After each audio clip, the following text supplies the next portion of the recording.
Hey guys, Locky from E-Spurs Australia coming to you once again with your E-Spurs preview of the end.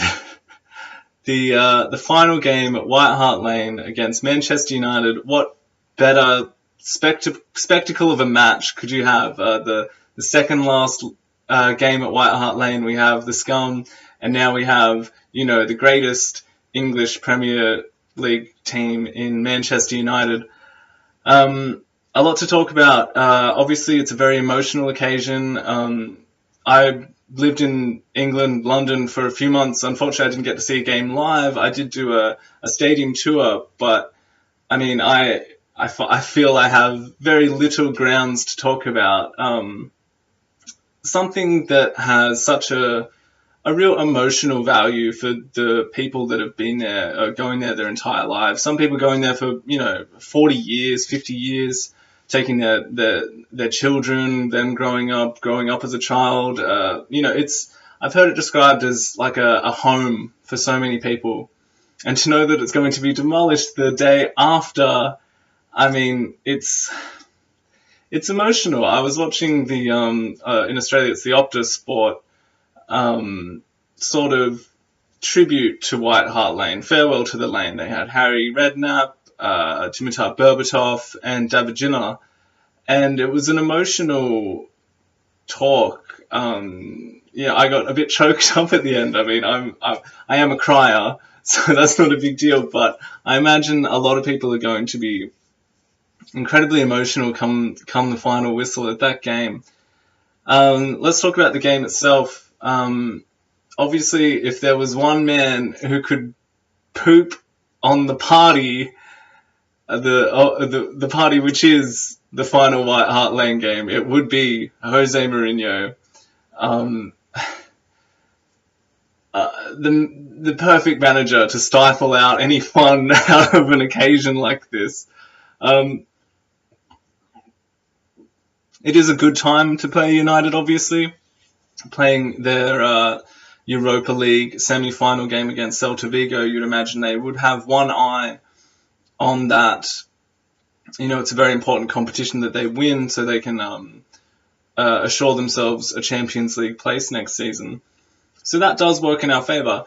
That being said, their squad, forget their position in the league table or some of them less than good performances this season. Their squad is worth like £500 million. So I'm sure whatever squad they do put out, it will be more than enough to at least test Spurs. Obviously, our home form has been just short of perfect this season. So I am confident of a performance and a dominant performance by Spurs. Obviously, you'd assume that Manchester United will sit back. Jose will do what he does best. He'll absorb that pressure. He'll try and hit us on the counter-attack with players like Martial and Rashford. It worked very well against Chelsea, and we could, in the back of my mind, there is that fear that we go all out and we fall to a goal or two from a quick break by one of those speedy youngsters. So that is a fear. I would like to talk about our squad just for a moment. You'd imagine, aside from Walker, it will be basically the same squad that came out for the game against West Ham. You'd assume Dembele would be coming back in. Hopefully he's fit.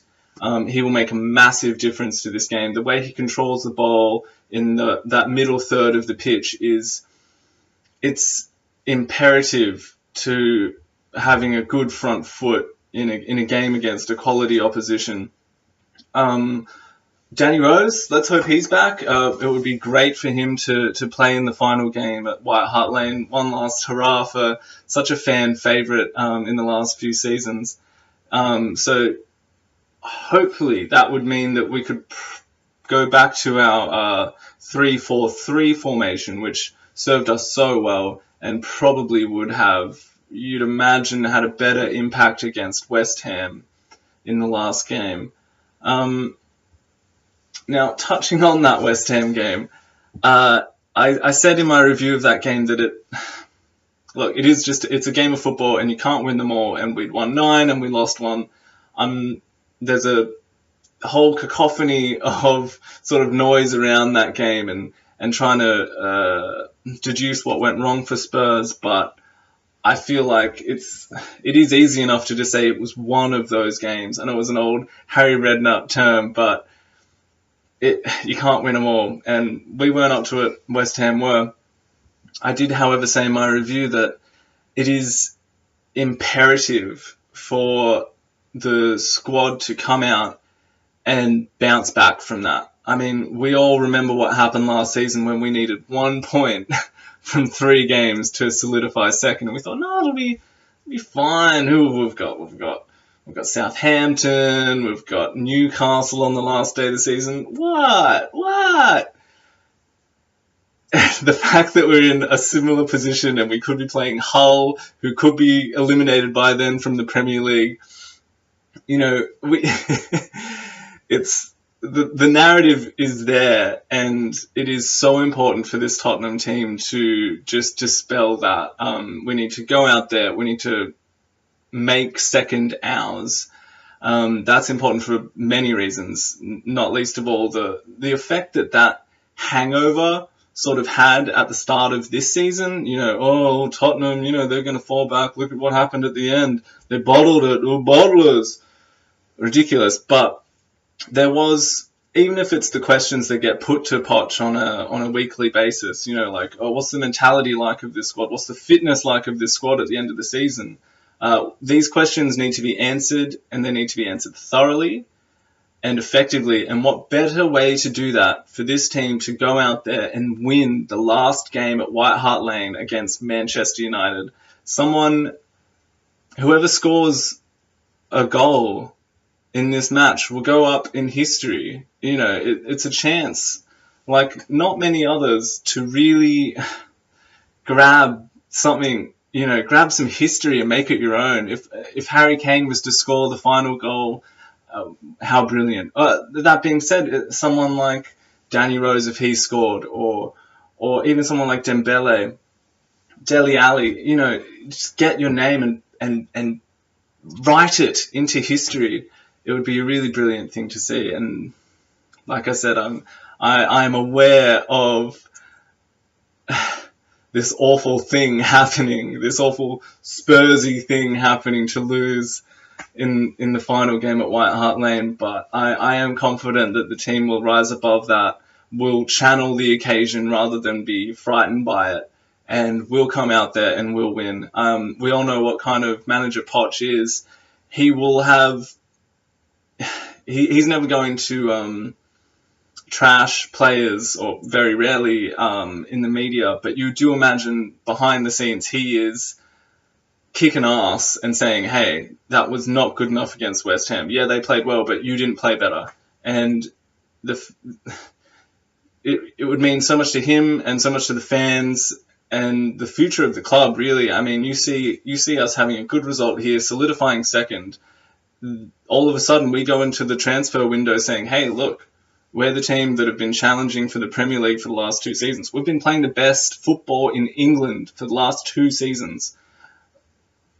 Look at us. Why can't we get a big player like Isco, or, just really get, we'll have Champions League football again. Why not? We've solidified a position now that we can attract better players, but that will get called into question if we can't get over this final hurdle.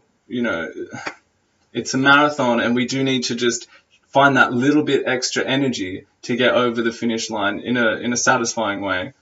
Again, I just want to...